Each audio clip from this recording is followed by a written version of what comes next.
오늘 우리가 부활절을 절기로 지키지는 않지만 주님의 부활의 의미를 좀 살펴보는 시간을 가지려고 합니다. 여러분 마태복음 27장 열어보십시오. 마태복음 27장 50절로 53절입니다. 마태복음 27장 50절로 53절. 자, 같이 읽겠습니다. 시작. 예수님께서 다시 큰 소리로 외치시고 숨을 거두시니라. 이에 보라, 성전의 휘장이 위에서 아래까지 둘로 찢어지고 땅이 진동하며 바위들이 터지고 무덤들이 열리니 잠든 성도들의 많은 몸이 일어나 그분의 부활 뒤에 무덤 밖으로 나와서 거룩한 도시로 들어가 많은 사람에게 보이니라. 오늘은 이른바 기독교계에서 예수님의 부활절로 지키는 주간입니다. 그러나 성경에는 이 신자들이 부활절을 절기로 지켰다는 기록이 전혀 발견되지 않습니다. 예수님의 제자들 당시나 2세기 중엽에 이르기까지 부활절 예배라는 개념은 초대교회에 전혀 없었다는 겁니다. 제가 대형 백과사전 초판에 기록된 것을 한번 읽어드릴 테니까 한번 잘 들어보십시오. 신약 성경이나 사도적 교부들의 저술 가운데 그리스도인들이 부활절을 지켰다는 암시는 없다. 특정한 날을 거룩히 여기는 것은 초대 그리스도인들의 정신에 비롯된 것이 아니다. 예수님이나 사도들도 이 축제일이나 기타 다른 어떤 축제일도 지키라고 명한 바가 없다. 이처럼 부활절을 절기로 지키는 것은 성경에 근거하거나 성령의 인도하심으로 제정된 것이 아니라 교회에 이교도의 풍습들이 들어오면서 제정된 전통입니다. 이런 얘기를 이제 일반 교법교회 분들에게 하면 우리가 이상한 사람이 이제 되어버립니다. 2, 3세기에 로마에 기독교 전파가 한창이었던 시점에 다신교 문화의 로마 사람들에게 복음을 효과적으로 전하기 위해서 교회 지도자들은 다신교 의식의 많은 부분을 자신들의 교회 의식에 접목시키게 되었습니다. 즉 다신교의 의식들에 기독교의 의미를 부여하여 진리와 오류를 뒤섞어버리는 겁니다. 이렇게 차츰차츰 이교도의 의식들이 결국 기독교의 의식들로 둔갑하기 시작했고 그 결과물 중에 하나가 바로 부활절 예배가 된 거예요. 그래서 해마다 이맘때가 되면 대부분의 교회들은 부활절 행사를 합니다. 그렇죠? 계란을 삶아서 색칠을 하고 토끼 인형과 문양을 그려놓고 각양 다양한 준비물들을 마련해서 선물을 주고 받습니다. 그들의 말로 부활절은 해마다 예수님이 부활하신 날짜를 잡아 기념하는 절기라고 이렇게 말합니다. 예수님의 부활을 즐거워하고 기념하지만 정작 자신 안에 부활하신 주님이 계시지 않는다면 또는 부활하신 주님이 그 안에 생명으로 역사하지 못한다면 부활절을 아무리 열심히 지켜도 아무 유익이 없는 것입니다. 부활을 즐거워하고 선물을 주고받으면서 정작 부활의 권능에 대해서 무지하고 부활의 소망이 없고 부활의 증거자로 살지 않는다면 그 사람은 부활을 단지 교회의 절기, 전통을 준수하는 사람에 지나지 않는 거죠. 그가 해마다 아무리 부활절 행사를 잘 참석하고 열심히 준비해서 봉사한다 해도 그는 여전히 잃어버린 존재가 될 수가 있습니다. 성도란 부활절이란 절기를 지키는 사람들이 아니라 주님의 부활을 누리고 주님의 부활을 증거하면서 선포하는 자들입니다. 우리는 결코 부활절을 지키거나 즐기는 자들이 아니에요. 성도들이 왜 주님의 부활을 즐거워하는 것입니까? 우리가 다 부활의 자녀들이기 때문에 그렇습니다. 주님은 부활을 믿지 않는 사두개인들의 질문에 대답하면서 이 세상의 자녀들과 부활의 자녀들에 대해서 말씀해 주십니다. 이걸 적어놓으시고 누가복음 잠깐 다녀옵니다. 누가복음 20장 35절로 36절. 누가복음 20장 35절로 36절.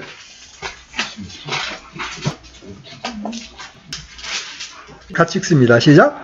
저 세상과 및 죽은 자들로부터의 부활을 얻기에 합당한 것으로 여겨질 자들은 장가가지도 시집가지도 아니하고 더 이상 죽을 수도 없나니 이는 그들의 천사들과 동등하며 부활의 자녀들로서 하나님의 자녀들이기 때문이라. 여기 부활의 자녀들과 하나님의 자녀들을 동일시하고 있죠. 그렇죠? 예수 그리스도를 믿고 부활의 자녀들이 된 이들이 성경대로 우리의 죄를 대신해 죽으시고 묻히신 바 되었다가 사흘 만에 죽은 자들로부터 일어나신 부활을 기뻐하고 즐거워하는 것은 당연한 겁니다. 그렇죠? 주님의 죽으심과 부활을 통하여 우리도 부활에 참여할 수 있는 부활의 자녀가 된 겁니다. 그렇죠? 그래서 이 부활의 생명에 참여한 자들은 날마다 자기를 부인하고 자기 십자가를 져야 하며 동시에 날마다 부활을 경험해야 합니다. 그리스도의 죽음이 현재적이라면 그리스도의 부활 역시 현재적입니다. 성도들은 부활의 권능을 알기 위해 애써야 하고 그 힘으로 살아야 합니다. 세상에는 죽음보다 강한 것이 없지만 성도들에게는 죽음보다 훨씬 강한 부활이 있습니다. 생명의 끝이 죽음이라면 죽음의 끝은 부활입니다. 우리가 부활절을 절기로 지키지 않는 것은 주님의 부활을 부인하려는 것이 결코 아닙니다. 그 부활의 의미를 절기화하려는 종교적 시도를 거절하는 것뿐이에요. 1년에 한 차례 요란하게 달걀을 삶아 돌리고 부활절 연합 집회를 하는 것이 중요한 것이 아니라 바로 주님의 죽으심의 의미와 부활의 참된 의미를 정확히 깨닫고 매 순간 우리의 육신을 못 받고 부활의 생명을 사는 것이 더욱 중요하기 때문입니다. 다시 마태복음으로 돌아가셔서 우리 시간 관계상 뒷절을 읽었지만 이제 우리가 마태복음 27장 21절부터 주님이 죽으시기 직전에 어떤 일이 일어나는지를 살펴볼 필요가 있습니다. 우리가 읽은 본문 말씀은 예수님이 고난당하시고 마침내 십자가에서 죽으신 현장의 모습을 우리에게 생생하게 보여주고 계십니다.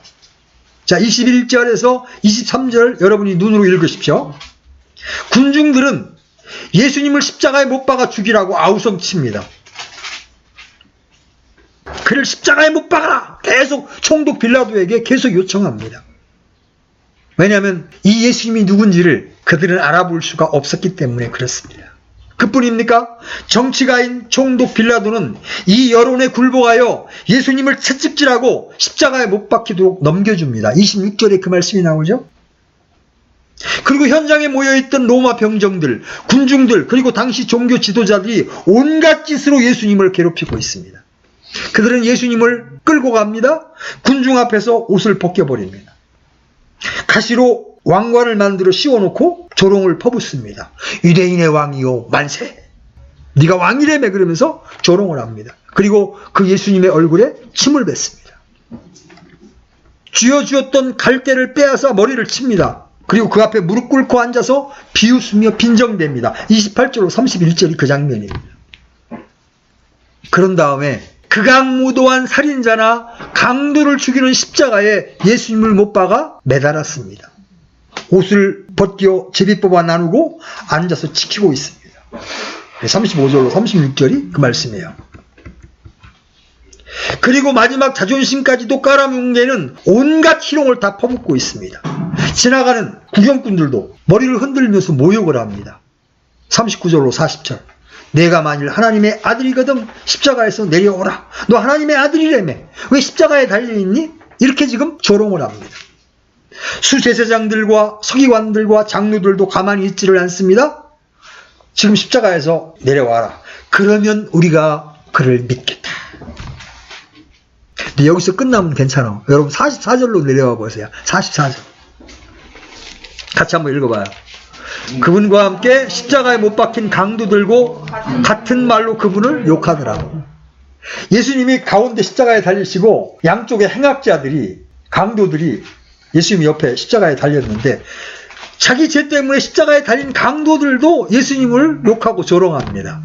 내가 만일 그리스도이거든 내 자신과 우리를 구원해봐라. 조롱을 합니다. 그런데 기이하게도 예수님은 그 괴로움과 고통과 모욕을 말없이 다 견디고 계십니다. 한 말씀도 하시지 않습니다. 이 모습을 예수님이 이 땅에 오시기 700년 전에 이사야 대언자는 이렇게 예언하고 있습니다. 이사야서 53장 7절 다녀오겠습니다. 이사야서 53장 7절.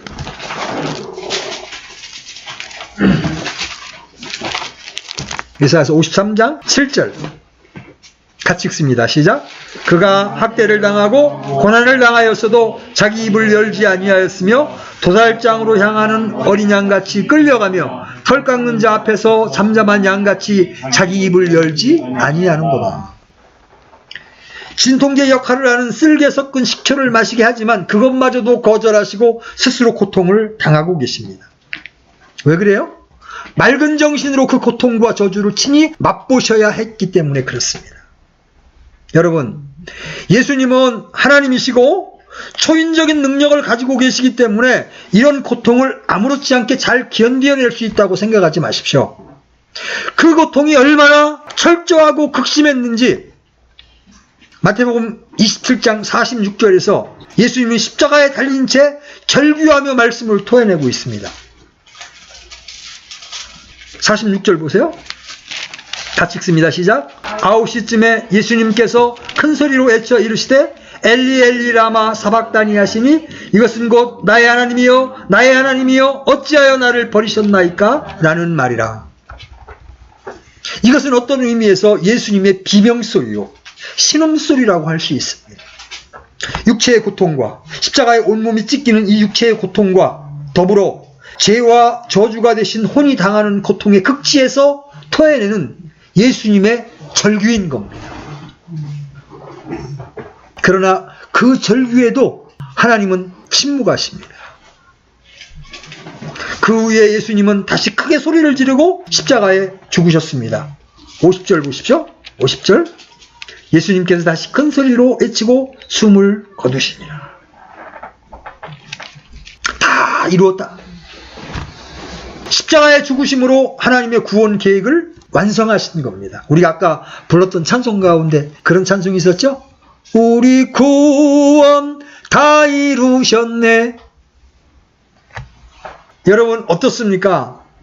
예수님이 당하신 멸시, 천대와 고통, 그리고 죽음을 보면서 여러분 무슨 생각이 드십니까? 우리 주님이 나를 위하여 이런 고난과 죽음을 당하셨구나. 참 감사하다. 감격스럽다. 이런 마음이 드십니까? 그렇다면 여러분은 영적인 분들입니다. 만약에 그렇지 않고 언젠가 배운 교리가 생각이 나서 예수님이 십자가에 고난당하시고 죽으신 것은 우리의 죄를 위해서라고 하더라, 이렇게 배운 대로 덤덤하게 이 장면을 받아들이고 계십니까? 그러면 여러분의 영이 지금 식어 있거나 죽어 있는 상태입니다. 저는 예수님을 믿고 난 다음에 처음 얼마 동안 예수님이 고난당하시고 죽으시는 장면을 볼 때마다 그렇게 답답했으면, 처음에는 예수님을 괴롭게 하고 마침내 죽게 하는 그 사람들에게 화가 났습니다. 그런데 나중에는 그 사람들에게 화가 나는 게 아니라 예수님께 화가 나더라고요.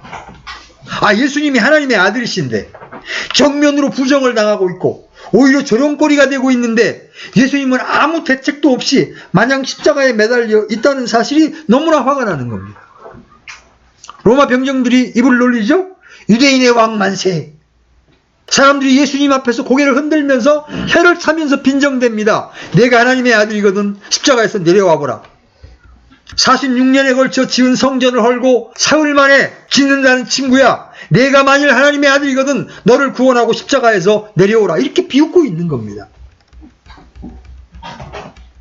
그 사람들이 예수님께 퍼부어댄 말과 행위의 핵심은 예수님이 하나님의 아들이라는 사실에 대한 불신과 비웃음이었습니다. 그런데도 주님은 가만히 있는 겁니다. 예수님은 바로 하나님 자신입니다. 그런데 일개 멸망당할 죄인들이 감히 이 하나님의 아들 앞에서 입을 함부로 놀리고 있는 겁니다. 그런데도 하나님이신 예수님은 너무나 무능력한 모습으로 그것을 다 당해내고 있는 겁니다. 이것을 보면서 여러분은 어떠십니까? 저는 처음에 화가 났습니다. 아니 예수님은 하나님의 아들이신데 이 따위 죄인들이 당신을 향해 그렇게 말하고 있는데 이 얄미운 인간들에게 당신의 능력을 한번 나타내셔서 저들의 코를 납작하게 해야 될 거 아닙니까? 십자가에 죽지 말라는 말씀이 아니라 보란듯이 한번 잠깐 내려와서 당신이 하나님의 아들이라는 것을 증명해주면 안 되는 겁니까? 그래서 이 인간들이 꼼짝 못하게 해주고 올라가셔서 죽으면 되지 않습니까? 예수님이 하나님의 아들이라는 것만 이 사람들이 원하는 방법대로 증명해주면 안 되겠습니까? 그것이 얼마나 좋은 전도의 기회가 될 수 있겠습니까? 이 인간들이 예수님이 누군가를 모르고 감히 까불고 있지 않습니까? 이것이 우리가 토해내는 불만 아닙니까? 십자가에 달리시기 직전의 모습, 십자가에 달리신 후의 예수님의 모습, 그리고 이곳에서 벌어지는 장면을 보면서 우리를 사로잡는 불평 아닙니까? 예수님은 분명히 십자가에서 내려올 수 있으셨습니다. 그렇죠? 저는 그렇게 믿습니다. 여러분도 그것을 압니다. 폭풍이 몰아치는 바다가 그분의 한마디에 잠잠해졌던 것을 우리는 다 압니다. 거라사의 한 남자 속에 있던 군대 마귀들이 그분이 걸어오는 것만을 보고도 벌벌 떨다가 쫓겨났습니다. 38년 된 병자가 깨끗이 고침을 받았습니다. 죽어서 썩어 냄새나는 시체를 명해서 일으킨 분이 바로 주님이십니다. 바로 오늘 이 사건이 있기 며칠 전에 일어났던 일입니다. 여러분 40절을 주목해 보십시오. 40절을 주목해 보십시오. 여기 이들이 조롱하는 말 가운데 핵심적인 말이 있습니다. 내가 만일 하나님의 아들이거든 십자가에서 내려오라. 아주 충동적인 도전입니다. 복음을 전하다가 배적하거나 비웃는 사람들을 보면 하나님 번개 한번 탁 때려주시든지 저 사람 좀 꼬꾸러지게 한번 해주시면 안 되겠습니까? 하는 마음이 안 올라옵니까? 가끔 올라오잖아요. 그죠? 우리가 본문을 대하고 있을 때 주님이 잠깐 십자가에 내려오셔서 본때를 한번 보이시고 죽으시면 참 통쾌하겠다는 마음이 들잖아요. 자, 주님은 진짜 하나님의 아들이십니다. 아멘? 그런데 여러분, 네가 하나님의 아들이거든 이 말 어디서 들어본 적 있지 않아요? 힘없는 모습으로 원수에게 이러한 도전을 받는 이 기가 막힌 장면을 어딘가에서 본 적이 있잖아요. 바로 마태복음 4장과 누가복음 4장에서 예수님이 사역을 막 시작할 때, 그 성령의 충만을 받고 광야로 이끌려갔을 때 마귀가 예수님을 시험한 첫 번째가 뭐예요? 네가 하나님의 아들이거든. 이게 사탄의 시험이었죠. 내가 만일 하나님의 아들이거든 명하여 이 돌들이 빵이 되게 하라. 주님이 40일 동안 금식한 후에 굶주렸을 때, 죽였을 때 마귀가 예수님을 시험할 때 네가 하나님의 아들이거든 이 돌을 빵으로 만들어 봐라. 내가 만일 하나님의 아들이거든 성전 꼭대기에서 뛰어내려 봐라. 이렇게 어쩌면 그렇게 말도 똑같고 장면도 똑같은지 몰라요. 그때 예수님이 뭐라고 말씀하세요? 주 너의 하나님을 시험하지 말라. 그래서 내가 만일 하나님의 아들이거든 이런 것들을 하라는 이 조건적인 요구를 거부하셨고 그것으로 이 시험을 이기셨습니다. 예수님은 사탄의 조건을 충족시켜 줌으로써가 아니라 거부함으로써 자신이 하나님의 아들이심을 증명하고 사탄을 이기신 거예요. 그런데 누가복음 4장 13절은 예수님에게 패한 사탄에 대해서 말하기를 그가 한동안 예수님을 떠났다고 말하고 있습니다. 한동안 떠났다는 얘기는 다시 돌아온다는 이야기죠. 그죠? 바로 십자가에서 돌아온 겁니다. 그래서 사람들을 준동시켜서 네가 하나님의 아들이거든 또 내려와라. 결국 예수님은 단순히 예수님을 조롱하고 침뱉고 고개를 흔들며 비웃고 빈정대는 이 유대인이나 로마 군사들과 싸우고 있는 것이 아니었습니다. 그들은 자기들이 하는 말의 의미도 모른 채 자기들이 하고 있는 행동이 얼마나 무서운 일인지도 알지 못한 채 지금 사탄의 도구 역할을 하고 있는 겁니다. 그렇죠? 우리는 때때로 우리가 쏟아놓고 있는 말이나 우리가 행하고 있는 행위의 의미를 깊이 생각해 보아야 합니다. 자기도 모르게 사탄의 입의 역할을 할 수가 있습니다. 영혼들을 실족시킬 수 있고 교회를 파괴할 수가 있어요. 우리가 그들을 격리시키되 미워할 수 없는 것은 바로 적군의 포로가 되어 있는 꼴이기 때문에 그렇습니다. 사실 예수님은 십자가 위에서 지금 누구와 싸우고 있는 겁니까? 사탄과 싸우고 있는 겁니다. 사탄이 첫 번째 아담을 시험에서 넘어뜨린 이래 인간에게 임한 죽음과의 싸움이라는 것이 생생하게 확인되었습니다. 첫 번째 아담 때문에 이 세상에 들어온 죽음을 두 번째 아담인 예수님께서 십자가에서 죽이고 있다는 것이 분명합니다. 예수님이 죽어야 우리에게 임한 사망을 패하실 수가 있습니다. 창세기 3장 15절에서 말씀한 여자의 씨로 오셔서 사탄의 머리를 상하게 하는 그 싸움을 예수님이 지금 십자가 위에서 하고 계신 겁니다. 죽을 수 없는 하나님의 아들이 죽으셔야만 우리 인간에게 임한, 범죄한 우리에게 임한 사망을 패할 수 있고 불멸을 보이실 수 있기 때문에 주님은 그 마귀의 준동에도 불구하고 침묵으로 하나님이 명하신 죽임을 그대로 받아들이고 계신 겁니다. 주님이 십자가에서 죽으시는 그 순간 사탄이 완패를 당하는 순간입니다. 그러므로 주님의 죽음은 사망을 멸하는 죽음이었습니다. 사망이 승리 가운데 삼켜졌도다 하는 말씀이 성취되는 순간이었습니다. 히브리서 2장 14절로 15절의 말씀이 이루어진 거예요. 여러분 한번 펴보세요. 히브리서 2장 14절로 15절. 여러분 오늘 여러분에게 제시하는 말씀은 우리 신앙에 있어서 대단히 중요한 말씀입니다. 히브리서 2장 14절로 15절 같이 읽어보겠습니다. 시작. 그런즉 자녀들은 살과 피에 참여한 자들이므로 그분도 마찬가지로 같은 것의 일부를 취하셨으니 그것은 그분께서 죽음을 통해 죽음의 권능을 가진 자 곧 마귀를 멸하시고 또 죽음을 두려워하여 평생토록 속박에 얽매인 자들을 건져내려 하심이라. 주님도 죽으시기 위해서 우리 인간과 똑같은 몸을 취하셨어요. 그리고 당신의 죽음을 통해 죽음의 권능을 가진 자 곧 마귀를 멸하시고 죽음을 두려워하고 평생토록 죽음에 속박해 있는 사람들을 건져내시려고 지금 십자가에서 침묵하시면서 그대로 그 죽음을 맞이하고 계신 겁니다. 그러나 사탄이 주님을 죽지 못하게 묶어둘 수 없었듯이 죽음이 또한 주님을 죽음의 몸을 두고 메어 놓을 수가 없었던 겁니다. 주님의 죽음은 부활이 이미 전제되어 있던 죽음이었습니다. 아멘? 아멘. 자, 마태복음 다시 돌아가셔서 53절 보십시오. 53절. 그분의 부활 뒤에 무덤 밖으로 나와서 거룩한 도시로 들어가 많은 사람에게 보이니라. 주님이 부활하셨을 뿐만 아니라 그때 당시 구약 성도의 일부가 주님의 부활 뒤에 일어나서 예루살렘 도시에 들어가서 자기의 부활의 몸을 보이게 된 거예요. 이게 부활의 첫 열매입니다. 부활의 첫 열매예요. 어떤 의미에서 주님의 죽음은 이미 부활의 시작이었습니다. 그러므로 주님이 고난당하셨다는 것의 의미가 무엇인지, 주님이 죽으심으로 무슨 일이 일어났는가를 생각하면 우리는 찬양하지 않을 수가 없는 거예요.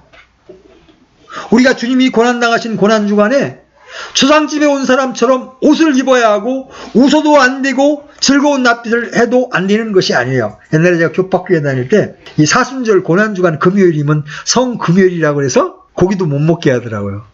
또 그래야 되는 줄 알고 좀 엄숙한 낯빛을 하고 그랬더랬어요. 그런데 여러분 잘 보십시오. 그날은 주님 편에서는 승리하신 날이요, 우리 편에서는 우리가 살아난 날입니다. 그렇죠? 물론 한편으로 생각하면 끔찍하고 슬프고 심각하기도 합니다. 왜냐하면 십자가를 통해 우리의 죄의 참혹함을 보기 때문입니다. 무엇이 우리 주님을 이렇게 참혹한 죽음으로 죽게 하셨습니까? 바로 내 죄 때문입니다.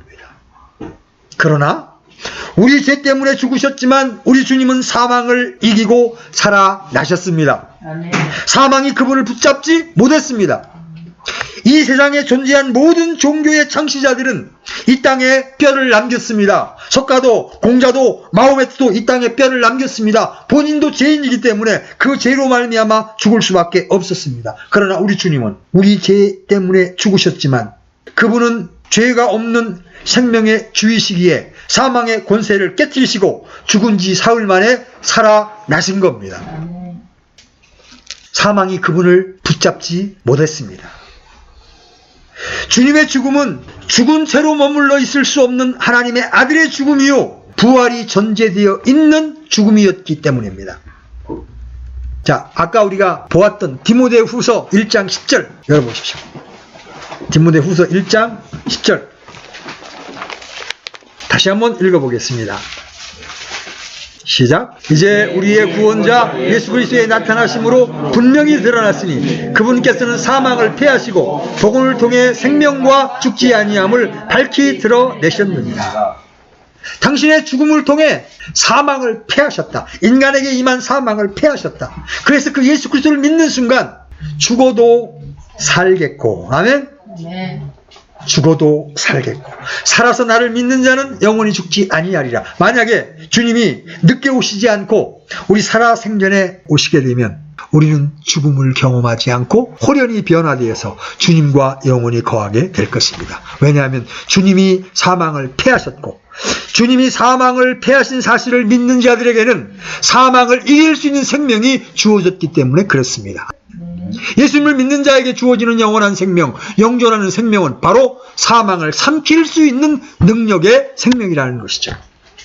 사도 바울이 이 진리를 말하면서 힘차게 불러댄 부활의 찬송이 이제 우리의 찬송이 되는 거예요. 우리가 예수님은 나의 주님이시라고 고백하는 순간 예수님이 이루신 죽음과 부활이 바로 우리 자신의 것이 되었다는 이 사실을 생각하면 기쁨과 감격의 찬송을 부를 수밖에 없는 겁니다. 아멘. 예수님의 죽음이 바로 나의 죽음이었습니다. 예수님의 부활이 바로 나의 부활이었습니다. 아멘. 고린도전서 15장 53절로 54절. 성령의 강력한 임재가 임해서 여러분이 이 부활의 말씀을 듣는 순간 일어나 펄쩍펄쩍 뛰고 싶은 그러한 감격이 일어나야 합니다. 고린도전서 15장 53절로 54절 같이 읽습니다. 시작. 이 썩을 것이 썩지 아니함을 입고 이 죽을 것이 반드시 죽지 아니함을 입으리로다. 그리하여 이 썩을 것이 썩지 아니함을 입고 이 죽을 것이 죽지 아니함을 입을 때에 기록된 바 사망이 승리 가운데 삼켜졌도다 하신 말씀이 성취되리라. 그런 다음에 바울이 지금 사망을 조롱하는 걸 55절에서 보십시오. 어떻게 조롱합니까? 오 사망아 너의 쏘는 것이 어디 있느냐. 오 무덤아 너의 승리가 어디 있느냐. 그러면서 57절에 그러나 우리 주 예수 그리스도를 통하여 우리에게 승리를 주시는 하나님께 감사하노라. 여러분, 우리는 예수 그리스도로 말미암아 부활의 생명을 소유한 우리는 이미 사망을 조롱할 수 있고 무덤을 조롱할 수 있는 자가 되었다는 겁니다. 아멘? 여러분에게도 질병이 찾아올 수 있습니다. 여러분에게도 어느 날 죽음이 찾아올 수 있습니다. 그때 죽은 자처럼 힘없는 모습을 하시지 말고 바울처럼 오 사망아 너희의 쏘는 것이 어디 있느냐. 오 무덤아 너희의 승리가 어디 있느냐. 이렇게 여러분의 부활의 생명을 주장할 수 있는 여러분이 되시기를 바랍니다. 아멘. 이것이 우리가 가진 부활의 소망 아닙니까? 능히 십자가에 내려올 수 있는 분임에도 불구하고 우리의 구원을 위하여 끝까지 고난을 당하시고 그 십자가 위에서 죽으신 주님을 이 시간 기억하십시오. 내가 죽어 너를 살리리라. 이렇게 하시며 죽으신 그 사랑 때문에 오늘도 우리가 산 자가 되어서 주님을 찬양할 수 있는 자가 된 것입니다. 우리 모두가 이 사랑을 함께 고백하고 이 찬양을 함께 드리기 위해서 오늘 이곳에 모여 있는 겁니다.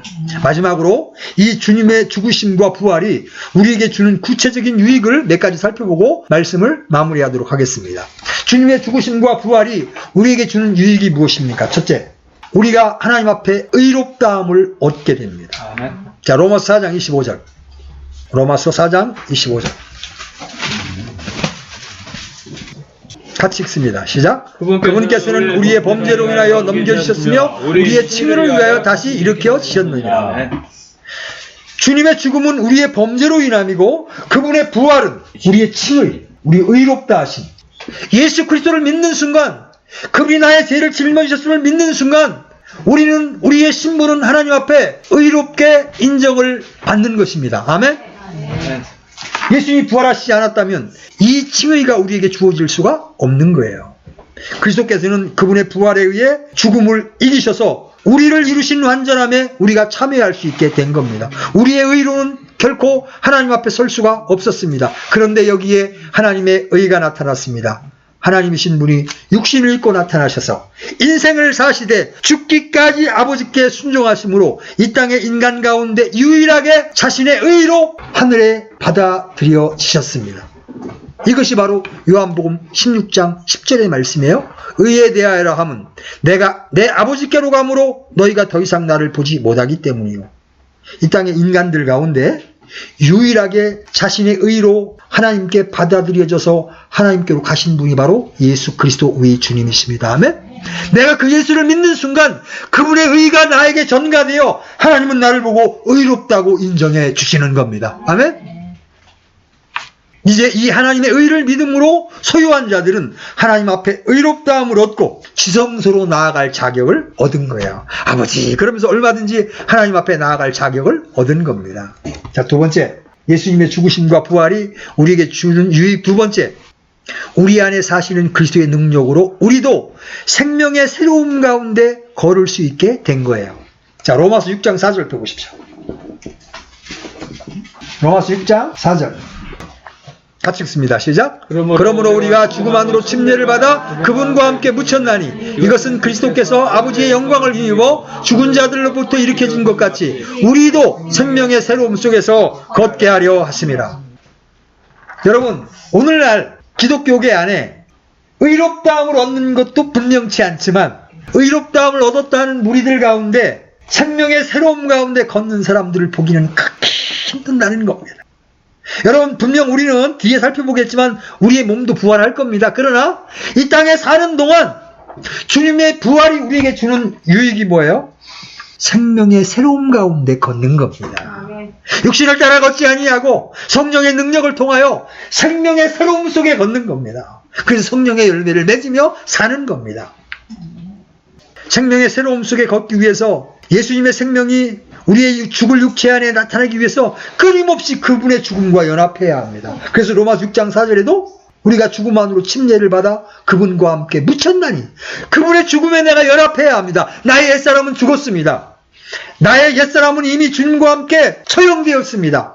이제 내 안에 사시는 것은 주님입니다 하고 그분께 보좌를 내어드릴 때 우리는 생명의 새로움 속에 걸을 수 있는 자가 되는 것입니다. 아멘. 여러분, 이 부활의 생명을 날마다 누리며 살아가는 여러분이 되시기를 주님의 이름으로 축복합니다. 아멘. 오늘날 이 사실을 알지 못한 채 육체 안에 머물러 있는 신자들이 얼마나 많은지요. 우리는 무엇으로 살아가야 합니까? 아담에게서 출생한 그대로 스스로의 힘으로 스스로의 지혜로 살아가고 있지는 않습니까? 우리는 그리스도께 접붙임받아 그분이 공급하시는 능력으로 살아가야 합니다. 이렇게 그리스도의 부활의 능력을 받아 싸우며 사는 자는 매일 새롭게 되고 성령의 역사를 통해 전혀 다른 사람이 되어 가는 겁니다. 이것이 주님의 부활이 현재적으로 우리에게 주시는 유익이에요. 자, 세 번째, 부활의 유익은 주님이 오실 때 우리의 몸도 부활할 것이라는 점입니다. 아멘. 예수 그리스도 안에서 새로운 창조물이 된 사람만이 부활의 소망을 갖는 겁니다. 이교도들이 몸의 부활을 믿지 않는 것은 이해가 됩니다. 안 믿으니까. 그런데 소위 영적이라는 사람들 중에도 몸의 부활을 믿지 못하는 사람들이 있어요. 인간의 이성으로는 믿을 수 없는 것이 몸의 부활입니다. 그렇죠? 그래서 초대교회 당시에도 부활은 지나갔다고 주장하는 무리들이 있었습니다. 바로 후메네오와 빌레도가 그랬어요. 디모데후서 2장 18절에 보면 진리에 관하여는 그들이 잘못하였으니 곧 부활이 이미 지나갔다고 말하여 어떤 사람들의 믿음을 뒤집어 엎느니라. 저도 이런 사람들을 여러 번 만났습니다. 성경이 말하는 부활은 우리의 영적인 부활일 뿐이다. 실제 몸의 부활은 없다. 이렇게 주장하시는 분들이 기독교계 안에도 있어요. 그러나 여러분 기억하십시오. 부활은 우리의 구원의 완성입니다. 아멘. 믿음으로 의롭다함을 받는 것이 시작이라면 매일 성령으로 새롭게 되는 삶을 사는 것이 신자의 신앙생활이고 마지막 날에 몸의 구속을 통하여 구원은 완성되는 것입니다. 그리스도의 부활은 우리의 영광스러운 부활에 대한 보증입니다. 부활이 없다면 우리처럼 비참한 사람이 없어요. 그죠? 주님은 친히 약속하셨습니다. 나를 믿는 자는 죽어도 살겠고 살아서 나를 믿는 자는 영원히 죽지 아니하리라. 내가 이것을 믿느냐? 네, 여러분에게 질문합니다. 여러분 이 사실을 믿으십니까? 부활절을 절기로 지키지 않는 대신 우리가 해야 할 일이 있습니다. 먼저는 복음의 고난에 참여하는 자가 되십시오. 주님이 가신 십자가의 길을 걷는 자가 되십시오. 주님의 인생은 구유 마구간에서 골고다 해골에서 끝났습니다. 그분의 인생은 고난의 삶이었습니다. 근데 이상하게도 그리스도인들이 예수님을 믿으면서 고난에 동참하려고 하지 않습니다. 그냥 복만 받으려고 하는 거예요. 이 땅에서 잘 먹고 잘 사는 일에만 마음이 꽂혀 있다는 말이에요. 이거는 배교에 가까운 것입니다. 여러분 기꺼이 이 주님의 고난에 동참하는 자들이 되십시오. 예수님이 이 땅에 그러한 삶을 사셨지만 하나님은 그분을 높이 올리시고 모든 이름 위에 있는 이름을 그분에게 주셔서 하늘에 있는 것들과 땅에 있는 것들과 땅 아래에 있는 것들의 모든 무릎이 예수라는 이름에 굴복하게 하시고 또 모든 혀가 예수 그리스도는 주시라고 신하여 하나님 아버지께 영광을 돌리게 하셨습니다. 우리가 주님의 고난에 동참할 때 하나님이 우리를 높여 주실 것입니다. 하늘에서 상급이 클 것입니다. 왜 그래요? 그 고난이 그리스도의 이름으로 인하여 받는 고난이기 때문에 그렇습니다. 더불어 생명의 새로움 가운데 날마다 부활의 생명으로 죄를 거절하시고 세상을 거절하십시오. 그렇지 못하면 그분의 죽으심과 부활의 유익을 상실하는 겁니다. 앞으로 부활될 것만을 믿는 것은 온전한 믿음이 아닙니다. 마땅히 내 몸의 부활을 믿지만 이 땅에서 죄의 세력을 거절하고 세상의 세력을 거절하고 내게 주신 주님의 부활의 생명으로 사는 것, 이것이 우리 신앙의 실제라는 거죠. 마지막으로 주님의 나타나심을 소망하면서 자신을 순결하게 하셔야 합니다. 주님을 기다리는 신부의 태도가 이도령을 기다리는 춘향이의 마음보다 못해서 되겠습니까? 자, 요한일서 3장 2절로 3절 열어보십시오. 요한일서 3장 2절로 3절 같이 읽겠습니다. 시작. 사랑하는 자들아, 이제 우리는 하나님의 아들들이니라. 우리가 앞으로 어떻게 될지는 아직 나타나지 아니하였으되 그분께서 나타나시면 우리가 그분과 같게 될 줄 아노니 이는 우리가 그분을 그분께서 계신 그대로 볼 것이기 때문이라. 그분 안에서 이 소망을 가진 자마다 그분께서 순결하신 것 같이 자기를 순결하게 하느니라. 이전의 말씀은 지금 부활의 소망이에요. 주님 나타나시면 우리가 그분과 같게 된다. 천사와 같은 몸, 순간 이동이 가능한 그런 몸으로 변화됩니다. 그리고 눈과 눈으로 그분을 보게 될 것입니다.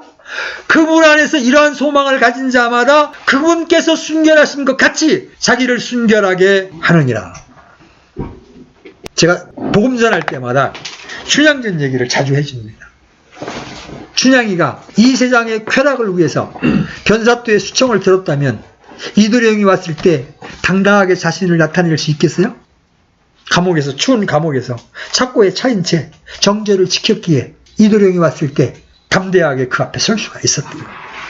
우리가 주님의 다시 오심을 소망한다면 그분이 순결하신 것 같죠? 우리가 그 순결한 신랑을 맞이하는 순결한 신부로서 우리를 단장하고 예비해야 된다는 거예요. 아멘? 우리에게 부활의 산 소망을 주신 주님을 찬양합니다. 원하기는 여기 모인 모든 형제자매님들이 주님이 우리에게 주신 부활의 그 생명으로 날마다 승리하며 살아감으로써 주님을 기쁘시게 하는